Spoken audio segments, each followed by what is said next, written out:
저희 병원 같은 경우에는 이명 환자의 약 60% 이상이 동시에 동반하고 있습니다.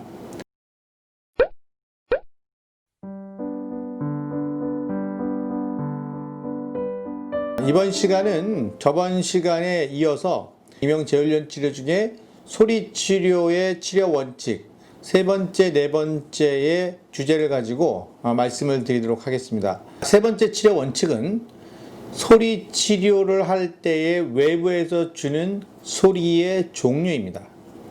자, 이 종류는 저는 가급적이면 동급으로 하는 것이 좋겠다라고 말씀을 드립니다. 자, 이 동급이 무슨 얘기냐면 이명이 소음이기 때문에 외부에서 주는 소리도 가급적이면 소음이 좋겠다. 예를 들어서 말소리나 음악인 경우에는 동급이 되지 않는다. 이명을 이기기 위해서는 같은 동급의 소음을 주는 것이 좋겠다. 소음을 외부에서 공급을 할 때에 소음 자체가 불쾌감을 유발해서는 되지 않습니다. 이런 분들은 죄송스럽지만 이명 소리 치료의 대상자가 되지가 못합니다. 흔히 이제 환자분들한테 권하는 소리의 음원은 그 화이트 노이즈, 그래서 백색 소음이 일반적으로 이제 드리게 되고요. 환자분들이 이해하시기 가장 좋은 그 소리는 뭐냐면 빗소리입니다. 빗소리나 선풍기 소리, 특정한 어떤 주파수를 가지고 있지 않기 때문에 이런 것들을 이제 백색 소음이라고 하고요. 들어보시면 아시겠지만 어떠한 본인의 이명의 종류에 상관없이 모두 다 소리 치료하시는 데는 어려움이 없는 두리뭉실한 그런 소리가 되겠습니다. 가급적이면 음악이나 말소리를 제외한, 그렇지만 본인이 느꼈을 때의 불쾌함을 가지지 않는 그러한 소리를 가지고 소리 치료하는 것이 좋겠다라고 말씀을 드리겠습니다. 소리 치료의 네 번째 원칙, 이것은 치료를 실제로 하시는 우리 선생님들이 놓치기 쉽고 간과하기 쉬운 그러한 치료 원칙이 되겠습니다. 청각과민증의 여부입니다. 청각과민증이라는 것을 간단히 설명을 드리면 일반인들은 별로 크다고 생각하지 않은 정도의 소리를 우리 이명 환자분들은 지나치게 크다고 느끼는 것입니다. 많은 이명 환자한테서 이 청각과민증이 동반되어 있다는 것을 임상적으로 느끼고요. 저희 병원 같은 경우에는 이명 환자의 약 60% 이상이 청각과민증을 동반하고 있습니다.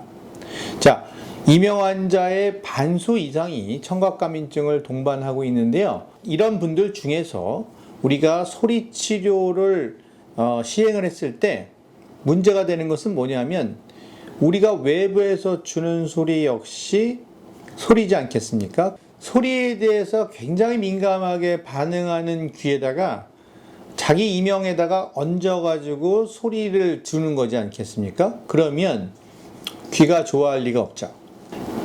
이명 환자와 청각과민증을 같이 동반하고 있는 환자분의 경우에는 소리 치료를 할 때에 이명 치료에 앞서서 청각과민증에 대한 치료를 먼저 하셔야 됩니다. 많은 병원에서 전문의 선생님들이 이명과 청각과민증이 있게 되는데 먼저 청각과민증이 있는지를 모르시고 이명 치료 먼저 하시는 분들도 있고, 이명과 청각과민증이 같이 있는데 이명 치료를 먼저 하시는 분들이 있는데, 이런 경우는 이명 재훈련 치료에서 대부분 실패를 경험하시게 됩니다. 저의 경우에는 청각과민증이 동반된 이명 환자에 대해 소리 치료를 할 경우에는 당연히 먼저 이 소리 치료를 이용해서 청각과민증에 대한 치료를 먼저 시행하게 됩니다. 이렇게 함으로써 소리 치료에 대한 그 적응력을 높이는 것과 동시에 청각과민증으로 인한 여러 가지 불편하신 증상, 뇌가 예민해지는 현상들이 줄어들게 되면 어떤 분들의 경우에는 심지어 청각과민증만 치료하더라도 이명이 저절로 증상이 완화되는 그러한 효과를 경험하시는 분들도 계십니다. 많은 문헌에 보면 이명과 청각과민증이 같이 있으신 분들은 치료 기간이 좀 길다라는 그러한 단점을 갖고 있긴 합니다만, 청각과민증이 동반되었다고 해서 이명을 치료 못하는 건 아니다라는 거죠.